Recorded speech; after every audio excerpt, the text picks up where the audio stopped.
Powering off.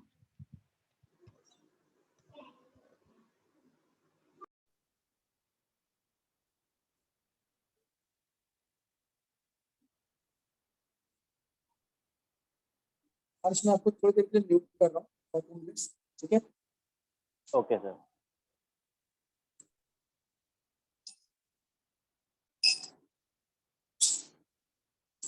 Okay, तो आज जो हमारा सेशन है ये है मिस्टर हर्षवर्धन भट्ट के साथ, जो कि हमारे स्टूडेंट है करेगा सेंटर के, और जिन्होंने रिसेंटली IUPS PO का एग्जाम क्लियर किया है और जो बैंक ऑफ इंडिया में जो है ऐसा PO सब ऑफर मिला है। ठीक है, इनका जो बैकग्राउंड है वो बीटेक है, mechanical engineering from Amrapali institute. ठीक है, काफ़ी मेहनत कर रही है उन्होंने पिछले 2-3 सालों में, काफ़ी हार्ड वर्क किया है और काफ़ी इंस्पिरेशनल स्टोरी भी है। ठीक है, और काफ़ी मैंने इम्प्लीमेंट भी लाया अपने जरिए प्रोसेस, क्योंकि अभी बैंकिंग का एग्जाम सीजन स्टार्ट हो रहा है। आप सब जानते हैं कि अगले महीने, इनफैक्ट अभी जुलाई में SBI क्लर्क का पेपर है, IUPS तभी का पेपर है, ये बैंक सीजन हमारा। ठीक है, तो वेलकम हर्ष, आपका यूज करता हूँ।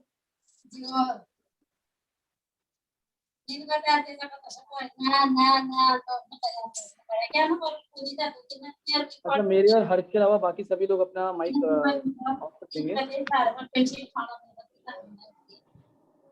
रजनी का थोड़ा सा डिस्टर्बेंस। हर्ष, आपको मेरी वॉइस आ रही है? Yes sir, yes sir. Okay, चलिए welcome Harsh. Thank you sir, thank you very much. Thank you, my pleasure है। ओके, तो हम शुरुआत करते हैं सबसे पहले जनरल टिप्स के बारे में हर्ष से, क्योंकि अभी जो प्रीलिम के एग्जामिनेशन आ रहे हैं, ठीक है हर्ष, तो प्रीलिम्स के जो एग्जाम बच्चों के होने वाले हैं IUPS RRB के लिए, आपने RRB का भी एग्जाम दिया था, आई थिंक क्लियर भी किया था लास्ट ईयर आपने शायद, लास्ट ईयर भी मेंस लिखा था आपने ना? Yes sir. तो आप क्या थोड़ा सा बच्चों को हमारी टिप्स दीजिए कि कैसे इनको प्री की तैयारी करनी चाहिए, प्रीलिम्स की तैयारी करनी चाहिए RRB के लिए सबसे पहले। Okay sir, first of all thank you for providing this platform कि मैं करियर लॉन्चर के थ्रू स्टूडेंट्स को थोड़ा सा गाइड कर सकता हूँ। एंड सर, अगर मैं प्रीलिम्स की बात करूँ तो अभी जैसे कि SBI क्लर्क का भी हमारा प्रीलिम्स अभी कुछ ही नेक्स्ट वीक में है जी। तो सर अभी जो इस समय में जो गाइड करता मेरा जो गाइडेंस रहेगी बच्चों को, वो यही रहेगी कि अभी आप जितने जितने हो सके उतने मॉक्स लगाएं। फॉर एग्जांपल आप पर डे में 2 मॉक्स लगाइए अभी, क्योंकि टाइम बहुत कम रह गया है। तो आप जैसे कि एक मॉक सुबह ला सकते हैं और एक मॉक आप शाम को ला सकते हैं, और फिर उसका डिटेल एनालिसिस और उसको जो जो भी आपकी वीकनेस है एंड जो भी आपके स्ट्रॉन्ग पॉइंट्स हैं उनको अच्छे से एनालाइज करके जितनी भी गलतियां हैं वो अभी इस बार करनी है, जो 10 दिन है उनमें करनी है, बट जो आपका मेन जो दिन होगा, जिस दिन आपका पेपर होगा, उस दिन कोई भी मिस्टेक नहीं होनी चाहिए। तो इस तरह से आपने वो मॉक देने हैं कि आप रियल एग्जाम में बैठे हैं। तो मॉक जो होंगे अभी वो सबसे ज़्यादा इंपॉर्टेंट रोल प्ले करेंगे। ओके, तो जैसे कि हर्ष आपको बता रहे हैं कि मॉक काफ़ी इंपॉर्टेंट रोल प्ले करते हैं, ठीक है, और क्योंकि दिन कम बचे हुए हैं, तो इसमें एक चीज़ और है हर्ष, जैसे कि बच्चों को प्री और मेंस के बीच में बहुत कम डिफरेंस होता है ना? अगर कोई बच्चा प्री क्लियर कर भी लेता है तो उसको इतना समय नहीं मिलता कि वो जैसे मेंस की GK है पूरी की पूरी उसको पढ़नी है, तो उसे अभी मेंस को लेके क्या उसकी अप्रोच होनी चाहिए इन बचे हुए दिनों में। अगर उसका प्री, क्योंकि प्री से तो कुछ होगा नहीं, मेंस भी क्वालिफाई करना है साथ में, तो अगर वो प्री निकाल लेता है तो उसकी मेंस के लिए अभी भी कुछ पढ़ना चाहिए या अभी कुछ नहीं करना चाहिए या थोड़ा बहुत देखना चाहिए? आप क्या बोलोगे बच्चों को? सर मेरे पॉइंट ऑफ व्यू में सर अभी क्योंकि बहुत कम टाइम रह गया है, ऑलमोस्ट 1 वीक मांग सकते हैं हम, तो जी। अभी मेंस को इन्हें अभी थोड़ा सा साइड करना चाहिए उसको। जब जिस दिन इनका फॉर एग्जांपल अगर 11 को पेपर है तो जी। मेंस की तैयारी होगी वो 12 से स्टार्ट होगी। लेकिन अभी इस वीक में जो मेन फोकस होना चाहिए वो प्रीलिम्स में होना चाहिए, क्योंकि अगर जब प्रीलिम्स अगर एक बार निकल गया तभी जाके आप मेंस के लिए आप उसके लिए बैठोगे सोचोगे तैयारी करने की। लेकिन अगर प्रीलिम्स नहीं निकला तो फिर थोड़ी सी प्रॉब्लम हो जाएगी। तो मेरा बिल्कुल। सजेशन ये रहेगा कि आप अभी 100% फोकस अपना प्रीलिम्स में करिए कि मैं कैसे अपना प्रीलिम्स में स्कोर मैक्सिमाइज करूँ।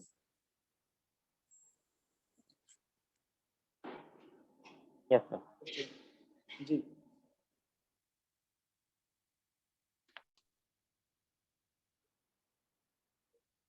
नहीं सर। ओके, तो ये बात हमने करी आरआरबी के बारे में। और होता क्या है कि जैसे अभी हमारा एग्जाम हो रहा है जुलाई एंड में, आरआरबी का एग्जाम हो अक्टूबर फर्स्ट वीक में आई थिंक हमारा पीओ हो जाता है ना। Yes IBPS sir. प्रीलिम्स अक्टूबर में हो जाएगा। तो हार्डली हाँ जो प्रीलिम्स ऑफ। बच्चे कर रहे हैं उनके पास 2 मंथ्स है। ठीक है। तो ऐसा भी नहीं कि हर एक बच्चे ने आरआरबी भरा हुआ है। कुछ स्टूडेंट ऐसे भी होंगे जो पीओ भरेंगे, यस सर यस सर। है ना। और या जिन्होंने आरआरबी भरा हुआ है उनको भी पीओ देना है। तो ये जो 2 महीने बाद जो एग्जाम होगा, अभी 3 महीने वैसे हमारे पास, जुलाई अगस्त सितंबर, लेकिन आरआरबी के बाद 2 महीने होंगे। Yes sir. ठीक है ना। आरआरबी के बाद 2 महीने होंगे, तो अभी से वैसे 3 महीने हैं। तो आप जानते हैं कि 3 महीने बहुत ज्यादा समय नहीं होता बैंक एग्जाम्स की तैयारी में। ठीक है। तो क्या अप्रोच स्टूडेंट्स को रखनी चाहिए जो आईपीएस पीओ का फॉर्म भरेंगे और जो आईपीएस क्लर्क का भरेंगे उसके बाद, लेकिन पूरा साइकिल फिर हमारा खत्म हो जाता है दिसंबर के बाद। फिर यस बच्चे को सर एक यस साल और वेट सर। करना पड़ता है। हम्म। तो आपके सर अकॉर्डिंग क्या? अब सर अभी जो ये 3 मंथ का जो गैप है बच्चों के पास, जितना भी इनके पास अभी टाइम बचता है, इनमें इनका जो मेन फोकस होना चाहिए वो ये होना चाहिए कि जो अपने वीक एरियाज हैं या फिर जो टॉपिक इनके रह चुके हैं। फॉर एग्जांपल अगर मैं क्वांट की बात करूं तो काफ़ी बच्चों को पीएनसी एंड प्रोबेबिलिटी में दिक्कत होती है। तो उनको स्ट्रॉन्ग कैसे मैं करूँ, उनमें मैं कैसे अपना एक्टिव करूँ, इसमें फोकस होना चाहिए। एंड प्लस अभी इसके साथ साथ ही जैसे इनका मेन अभी जो मेन फोकस होना चाहिए वो अपना इंग्लिश में और रीजनिंग और क्वांट में इम्प्रूवमेंट का होना चाहिए इस इस टाइम पे। जैसे कि जब तक इनके पास पीओ के लिए टाइम है या फिर क्लर्क का टाइम है, जितना कोर्स मैक्सिमाइज कर सकें उतना जो है वो बेटर रहता है। चाहे हम बात करें क्वांट की या फिर हम बात करें इंग्लिश में जो ग्रामर सेक्शन है, ग्रामर सेक्शन भी काफ़ी इंपॉर्टेंट रोल प्ले करता है। तो उसमें कैसे अपनी अंडरस्टैंडिंग बढ़ाए इंग्लिश की, तो उन चीज़ों में ज़्यादा फोकस करना चाहिए इन रिमेनिंग जो 3 या 4 मंथ। हाँ सर, मतलब अपने जो वीक एरियाज हैं उन पे काम करना चाहिए। तो आपके अकॉर्डिंग बच्चों को जो उनके वीक टॉपिक्स हैं उन पे ज़्यादा मेहनत करें, और फिर अप्रोच वही हाँ सर। रखनी है जो अभी आरआरबी के लिए है। लास्ट के 1 महीने में बहुत सारे मॉक्स देंगे, वहाँ पे भी ये हाँ अप्रोच सर रखनी लास्ट, पड़ेगी। हाँ यस सर, लास्ट के अगर जैसे कि 1 महीने में आप जैसे कि अगर लास्ट का 1 मंथ रह गया है तो आप पर डे 1 मॉक दीजिए, अच्छे से एनालाइज कीजिए और कहाँ पे कमी रह गई है उसको इम्प्रूव करना है। अगर अगर लास्ट 10 डेज की बात करूँ तो पर डे आपके 2 मॉक्स नेसेसरी हैं। पर डे 2 मॉक नेसेसरी है। जी, यस तो ये sir, in last last week और लास्ट 10 डेज। ओके ओके, ठीक है। तो ये तो हो गई हमारी प्रीलिम्स की अप्रोच की बात। देखो एक क्वेश्चन और भी होता है, जैसे अगर हम, एक मिनट हर्ष, मुझे 1 मिनट दीजिएगा। Yes sir.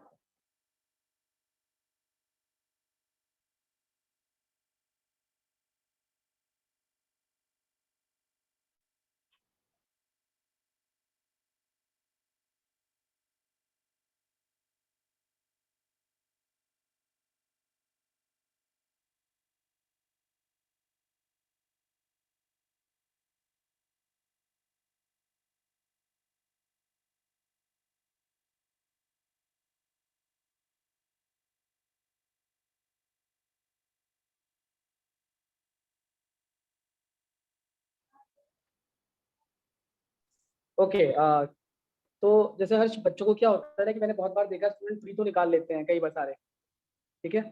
जैसे स्टूडेंट प्री तो निकाल लेते हैं लेकिन फिर मेंस में क्वालिफाई नहीं कर पाते हैं, क्योंकि यस प्री और सर। मेंस में जो लेवल ऑफ डिफिकल्टी है वो काफी डिफर हो जाती है, हम्म। खासकर आईपीएस पीओ में, एसबीआई पीओ में। और वहीं आरआरबी में इतना डिफर नहीं करती।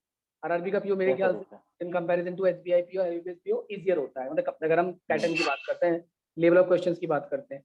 और बच्चों को मेंस के क्वेश्चन करने में बहुत डिफिकल्टी आती है। तो मेरा मानना तो ये है कि क्योंकि आप इन क्वेश्चन को तभी कर सकते हैं जब आपकी कंसेप्चुअल क्लैरिटी होगी, जब आपके कंसेप्ट क्लियर अच्छा होंगे। बिल्कुल। और हम्म। रीजनिंग की जो बड़ी बड़ी पजल्स आती हैं वो बहुत ज़्यादा प्रैक्टिस के बगैर बच्चा कर नहीं सकता है। तो आप अपनी ओर से बच्चों को मेंस के पैटर्न के लिए क्या एडवाइस देना चाहोगे?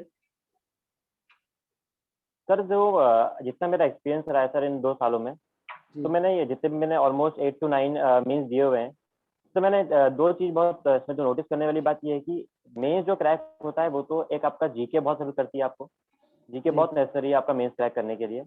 एंड सेकंड चीज आपका क्वांस, इंग्लिश और रीजनिंग में से इन तीनों में से किसी एक में आपको बहुत ही अच्छा स्कोर करना पड़ेगा, मीन्स 25 या फिर 20+ स्कोर करना पड़ेगा, तब जाके आपका मतलब वो आपका एक ना एक सेक्शन अच्छा होना चाहिए, चाहे आप इंग्लिश ले लीजिए, क्वांट या रीजनिंग, तीनों में से कोई एक सेक्शन आपका बहुत स्ट्रांग होना चाहिए।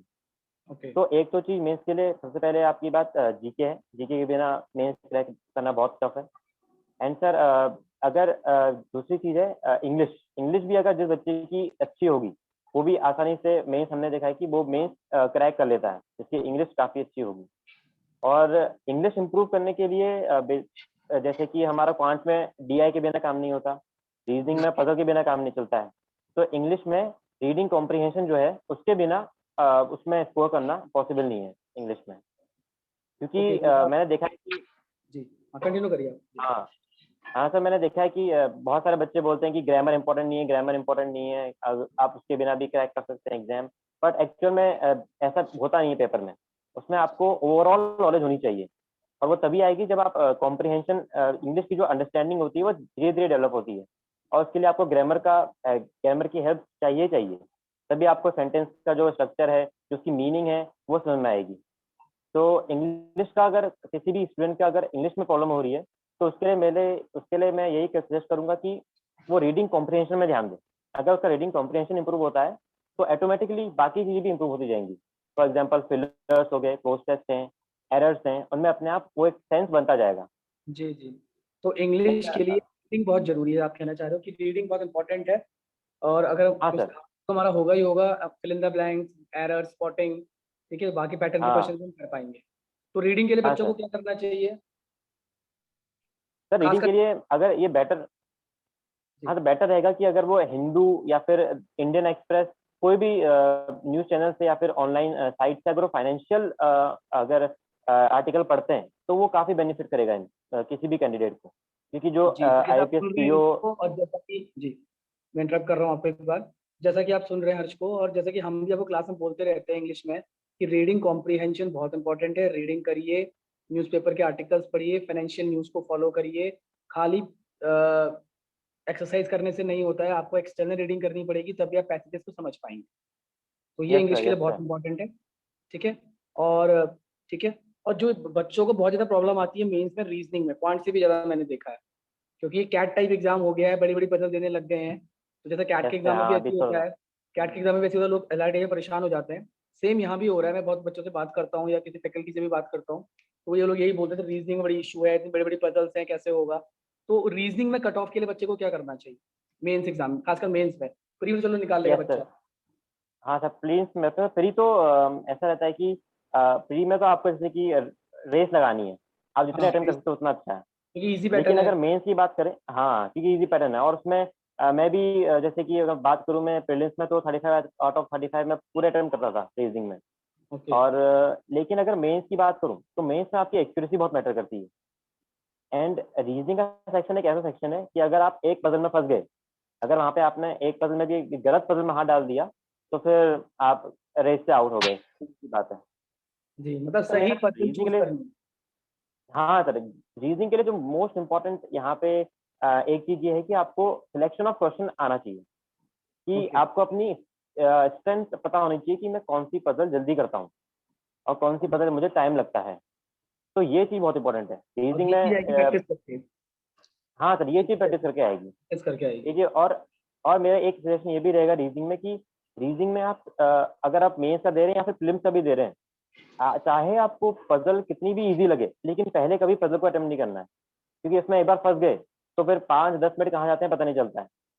तो पहले जो इजी क्वेश्चन है उनको कर लिया, जैसे कि इनपुट आउटपुट है, एंड अगर मैं प्रीलिम्स की बात करूँ, कोडिंग डिकोडिंग हो गई, एंड मेंस में ये मेंस में आता है इनपुट आउटपुट।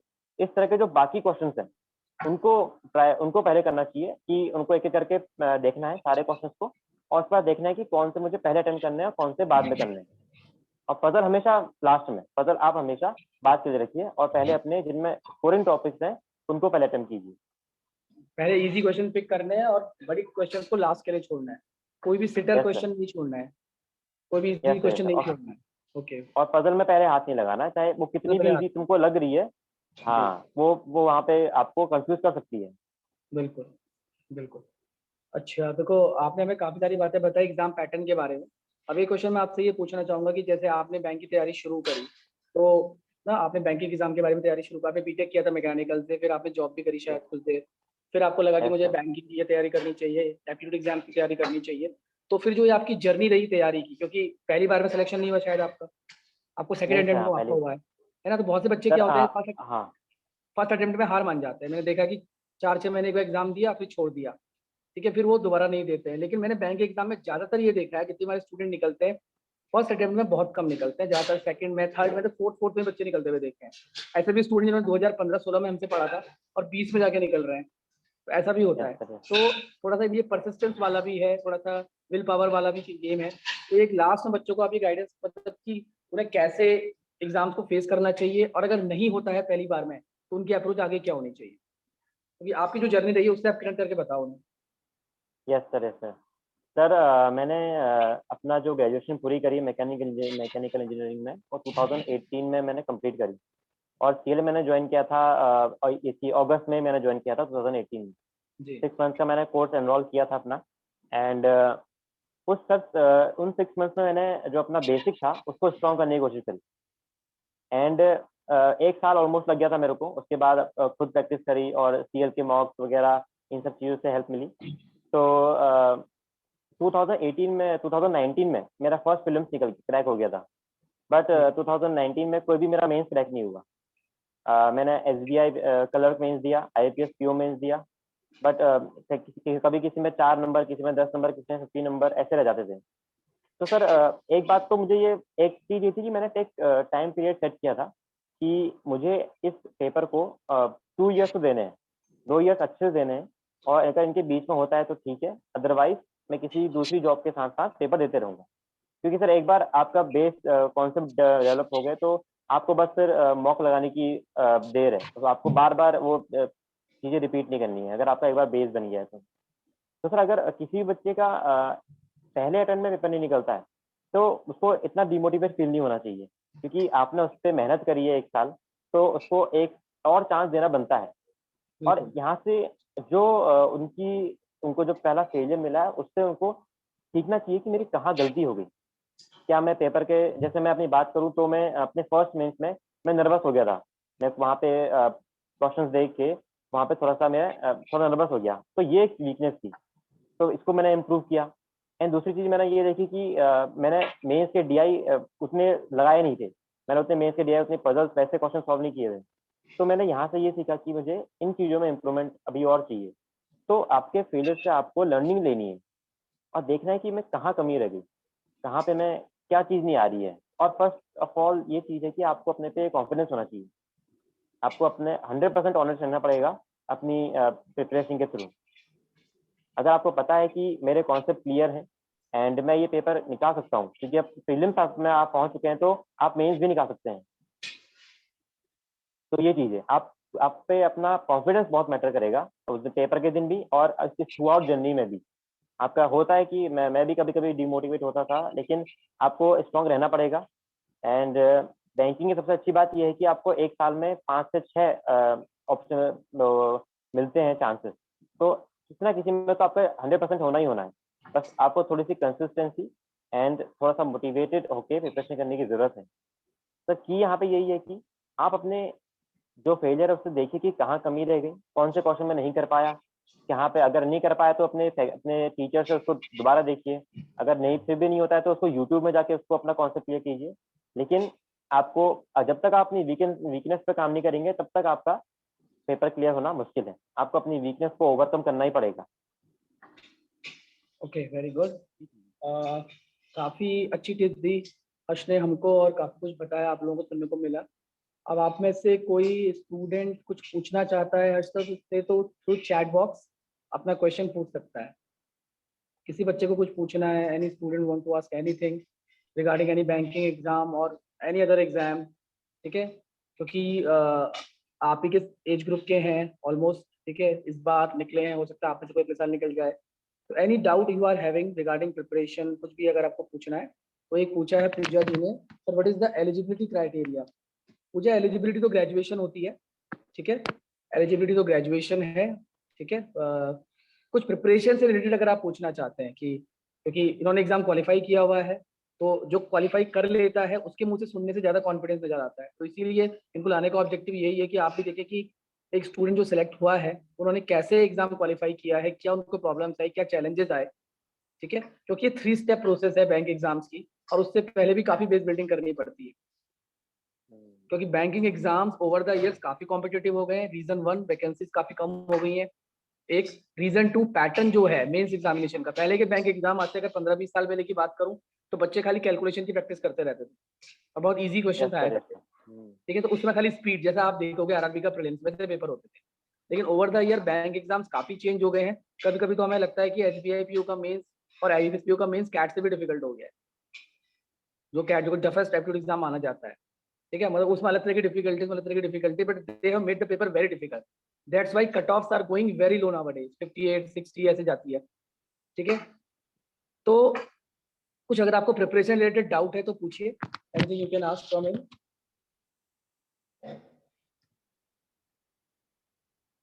हिमानी पूछ रही है आपसे, आप जवाब देंगे हर्षित का, सर प्रीलिम्स अरिथमेटिक के बिना निकल सकता है, हर्ष बताइए। यस सर, अगर मैं प्रीलिम्स में बात करूं तो अर्थमेटिक के बिना बिल्कुल निकल सकता है। अगर आप क्वांट्स में अगर देखिए, लेकिन अगर आपको फिर अर्थमेटिक के अलावा बाकी सारे क्वेश्चन करने पड़ेंगे। जैसे कि अगर मैं डीआई की बात करूं, 2 डीआई आते हैं तो आपको दोनों डीआई के साथ लगाने पड़ेंगे। बाकी जितने भी क्वेश्चन आपको 25, अगर हम मान रहे हैं कि 10 to 12 आपके आ गए, अच्छा एक मिनट अर्थमेटिक आ गए। इंटरप्ट कर रहा हूँ, हिमानी या प्रीलिम्स किसके लिए पूछ रहे हैं, आरआरबी के लिए पूछ रहे हैं या आईबीएस पीओ के लिए पूछ रहे हैं, किस एग्जाम के प्रीलिम्स की बात कर रहे हैं। एसबीआई प्री की बात कर रही है। हाँ, तो सर यहाँ पे मेरा क्वेश्चन यही रहेगा कि आप ये मत सोचिए कि अर्थमेटिक के बिना निकलेगा या नहीं निकलेगा। हाँ, निकल सकता है, निकल सकता है, लेकिन ये आपको दिक्कत देगा मेंस में। आपका प्रीलिम्स निकल गया और मेंस निकला तो फिर क्या फायदा। तो अर्थमेटिक से उससे डरना नहीं है कि मैं अर्थमेटिक नहीं करूंगा और या फिर नहीं करूंगी और उसके बाद मेरा पेपर निकल जाएगा, क्योंकि मेंस में आपको जो डीआई देखने को मिलेंगे वो मोस्टली अर्थमेटिक बेस्ड ही होंगे। मुझे ये जी भी याद है कि जो मेरा एसबीआई क्लर्क का 2019 का जो अटेम्प्ट था, वहाँ पे जो डीआई आ गई थी वो स्पीड टाइम एंड डिस्टेंस से डीआई थी। वो अप स्ट्रीम डाउन स्ट्रीम से डीआई आती हैं। इनफैक्ट आईपीएस पीओ में इसमें प्रोबेबिलिटी से डीआई आई थी। तो अर्थमेटिक से आपको डरना नहीं है। आप उसके बिना आप प्रीलिम्स तो निकाल देंगे, लेकिन मेंस निकालना उसके बिना पॉसिबल नहीं है। ओके। तो अर्थमेटिक आपको करनी ही पड़ेगी, चाहे आज नहीं तो कल आपको उसको कंप्लीट करना पड़ेगा। तो अर्थमेटिक जी से आपको डरना नहीं है, उसको अपनी स्ट्रॉन्ग बनाना है कि मुझे इसके बिना तो होगा नहीं, तो इस तरह से चलना है। तो प्रीलिम्स निकल जाएगा, लेकिन मेंस में आपको प्रॉब्लम हो जाएगी फिर। ओके, एक चीज हिमानी मैं भी जोड़ना चाहूंगा कि बैंक एग्जाम बगैर अर्थमेटिक के पॉसिबल नहीं है, क्योंकि क्वांट का 70 to 80% तो अर्थमेटिक से ही आता है, ठीक है, यस सर। ठीक है। अर्थमेटिक तो आप स्किप कर ही नहीं सकते हो, क्वांट सेक्शन के अंदर पूरा परसेंटेज रेशियो टीएसडी ये जान है पूरी क्वांट्स की, खासकर बैंक के एग्जाम में। एसएससी में तो फिर भी कम आएगा, बैंक में सबसे ज्यादा यही आता है, तो अर्थमेटिक तो आपको करनी ही पड़ेगी। हाँ, एसबीआई का दिन कम बचे हैं, तो मेरा सजेशन ये है कि आप कुछ स्पेसिफिक टॉपिक कर लो, सपोज परसेंटेज कर लो, प्रॉफिट लॉस कर लो, अगर आपको टीएसडी नहीं आ रहा वो छोड़ दो, लेकिन आता तो कर लो कम से कम, और 10 दिन में 2 टॉपिक आप तैयार कर सकते हो, इतना टाइम हाँ है सर, आपके अगर अगर अगर प्रीलिम्स में आप बिना अर्थमेटिक के जा रहे हैं तो आपको अर्थमेटिक के बिना जितने भी के अलावा पास, जितने करने क्वेश्चन सारे पड़ेंगे, करने वो पड़ेंगे। सारे क्वेश्चन करने हाँ, पड़ेंगे। तभी आपका स्कोर अच्छा खासा जाएगा। जी, एक क्वेश्चन पूजा बेस्ट पूछ रही है कि sir for PNC permutation and combination how to prepare. Sir मैंने देखा कि कम्बिनेशन एंड कॉम्बिनेशन से प्लस प्रोबेबिलिटी पे काफ़ी बच्चों को प्रॉब्लम होती है। मुझे भी होती थी पहले टाइम पे। लेकिन सर एक ये चीज़ है कि जैसे हमारे जो सर कौन से सर हैं सीएल में, उनसे भी मैंने काफ़ी चीज़ उनसे सीखी है इसमें। एंड अगर आपको पीएनसी समझ में नहीं आ रही है तो आप अपने फैकल्टी से पूछिए। अगर उसके बाद भी आपको कहीं पे प्रॉब्लम होती है तो आप यूट्यूब का सहारा ले सकते हैं। यूट्यूब में जी एक से एक टीचर आपको मिल जाएंगे। अगर आपको एक समझ नहीं आता तो दूसरे दूसरे की वीडियो देखिए, दूसरे की नहीं तो तीसरे की, तीसरे की नहीं तो चौथे की। तो इस तरह से आपको धीरे धीरे करके वो 1 महीने 2 महीने में कॉन्सेप्ट अपने आप ही बिल्ड हो जाएगा, क्योंकि आपको बार पीएनसी बार और रिवाइज प्रोबेबिलिटी करना टाइम लेता है। जी हाँ सर, बराबर रिवाइज करने पड़ेगा, डिफरेंट डिफरेंट क्वेश्चन लगाने पड़ेंगे, कितने टाइप के क्वेश्चन होते हैं। और धीरे धीरे ये 1 महीने के अंदर आप जितने क्वेश्चन लगाएंगे उतना बढ़िया रहेगा और आपका कॉन्सेप्ट उतना डेवलप होगा। ओके तो आप, ये मेरा सजेशन रहेगा कि आप उसको, अगर आपको समझ नहीं आता है तो आप दूसरे फैकल्टी को रेफर कर सकते हैं। एंड लेकिन आपको एक बार से कॉन्सेप्ट समझ आ जाएगा, समझ में धीरे धीरे करके। थोड़ा टाइम लेगा वो, बट डेफिनेटली आ जाएगा। ओके। तो आपको बार बार करना पड़ेगा पीएनसी, अगर समझ में नहीं आ रहा तो बार बार रिवाइज करिए। एसआई एंड सीआई के बारे में ओपिनियन पूछ रहे हैं ऋत्विक शर्मा। एसआई सीआई के बारे में आप क्या बोलोगे आज? सिंपल इंटरेस्ट, सर कंपाउंड ऐसा ही, इंटरेस्ट। सर SICI तो आई गेस इजी टॉपिक है। जी एक बात यह है कि SI में तो आप, SI और CI में आपको ऐसे क्वेश्चन बहुत कम दिखेंगे जिनमें फॉर्मूला यूज हो रहा है। बिल्कुल वो, बिल्कुल बिल्कुल। हाँ, अगर आप फॉर्मूले के हेल्प से जाएंगे तो क्वेश्चन बहुत लंबा हो जाएगा। तो जी SICI की जो ट्रिक होती है, बेस्ट ये रहेगा कि CI के क्वेश्चन को ट्रिक से सॉल्व करना बिल्कुल ज़्यादा बेटर रहेगा, क्योंकि बिल्कुल। क्वेश्चन अगर आप फॉर्मूले से करेंगे तो वो बहुत लेंदी हो जाता है जी और जी बहुत कॉम्प्लिकेट भी हो जाता है। बिल्कुल। तो SICA में आप, इजी टॉपिक है, डेफिनेटली बहुत इजी टॉपिक है। थोड़ा सा कॉन्सेप्ट उसमें लगता है, बट आप उसमें ये कोशिश करें कि ट्रिक से कोशिश करें कि इसको सॉल्व करने की। SI तो इजी है, SI में ऐसी कोई ज़्यादा प्रॉब्लम नहीं आती बच्चों को। जी, तो एक बात मैं भी यहाँ पे जोड़ना चाहूंगा। ठीक है ऋत्विक, एसआई सीआई के लिए अगर आपने हमारी करियर लॉन्चर की क्लास शीट भी देखी होगी तो उसमें कैलकुलेशन वाले क्वेश्चन बहुत कम है, नहीं के बराबर है। ज्यादातर क्वेश्चन कंसेप्ट बेस्ड है। तो एसआई सीआई में ज्यादातर क्वेश्चन कंसेप्ट बेस्ड आते हैं। आप एसआई और सीआई का बेसिक डिफरेंस समझिए। सीआई कैसे कैलकुलेट करते हाँ, हैं वो समझ लीजिए कि 1 साल में सीआई कैसे निकल रहा है, 2 साल में कैसे निकल रहा है, 3 साल में कैसे निकल रहा है। आप परसेंट सक्सेसिव परसेंटेज चेंज का फॉर्मूला लगा के निकाल सकते हो उसको। ठीक है, बहुत ज्यादा एक्सट्रीम ट्रिक्स वाले क्वेश्चन नहीं आते हैं। प्रीलिम्स में तो बिल्कुल भी नहीं आएंगे।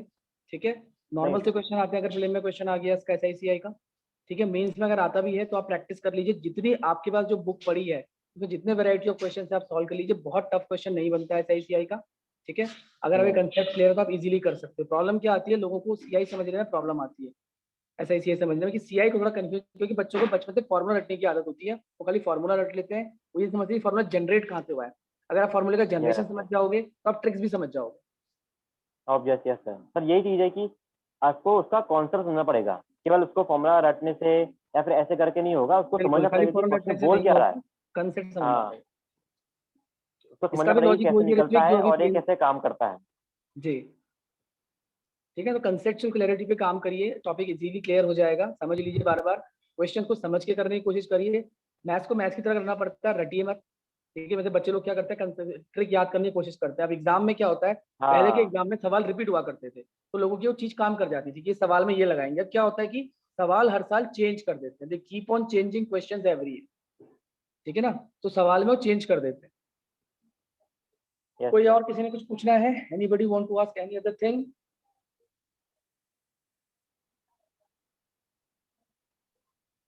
ओके, तो आई होप हर्ष से इंटरेक्ट करके आप लोगों को थोड़ा एडवांटेज मिला होगा, कुछ समझ में आया होगा और कैसे आगे प्रोसीड करना है।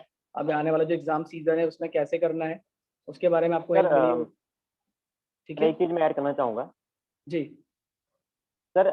हाँ, जो भी क्वेश्चन अभी पुट किया है कि जीके को कैसे अप्रोच करना है, तो जी सर जीके के बारे में बता रहा था मैं कि अगर जी जैसे कि अभी जीके के बारे में आप डे टू अपडेट रखिए। जैसे अभी प्रीलिम्स है आपका, आपको पता होना चाहिए कि ओवर नेशनल इंटरनेशनल में क्या चल रहा है, कौन सी नई स्कीम आ रही है, वो तो आपको कोई भी आप एक वीडियो देख सकते हैं, तो जी उसको अपडेट तो आप रखिए।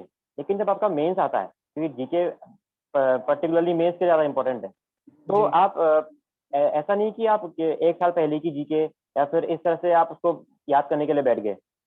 आपको जो मेंस आपका है, जिस दिन आपका मेंस है, फॉर एग्जांपल लेट्स सपोज कि एसबीआई कलर का मेंस आपका अगस्त में है, अगस्त लास्ट में मान लेते हैं, तो अपनी उस डेट से 4 to 5 मंथ तक की पहले की जो मंथ की जो जीके है उसको आपको थोरोली पढ़ना है।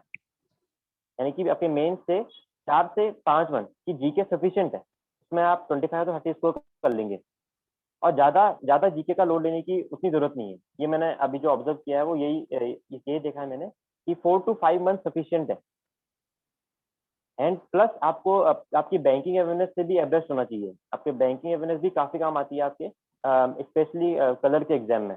उसके साथ भी उससे भी आपको काफ़ी हेल्प मिलेगी आपके जीके सेक्शन में। एंड प्लस आपके इंग्लिश के जो फाइनेंशियल वर्ड्स होते हैं उनको समझने में भी, तो आपको banking awareness and 4 to 5 months की जीके आपके मेंस के डेट से पहले की, तो वो आपको थोरली होनी चाहिए, तो आप अच्छा स्कोर कर लेंगे आराम से जीके में। Okay. Okay. So, any other question?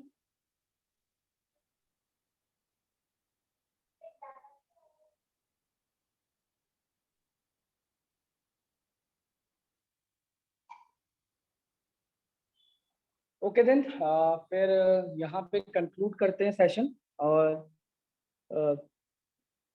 Thanks a lot to Harsh for giving his time. ठीक है, हमने हर्ष ने जो अपना आपको टाइम दिया है, ठीक है, उसके लिए I give lot of thanks, क्योंकि आप लोगों के लिए भी बेनिफिशियल है जो एग्जाम देने जा रहे हैं। तो आई होप जो उन्होंने टिप्स एंड ट्रिक्स शेयर करी आप लोगों के साथ, आप लोगों के लिए बेनिफिशियल होंगी और आपको एग्जाम क्वालिफाई करने में हेल्प करेंगी। ठीक है, thank you once again Harsh. Okay, so thank now you we so are much sir, thank you ending so the much. Session. या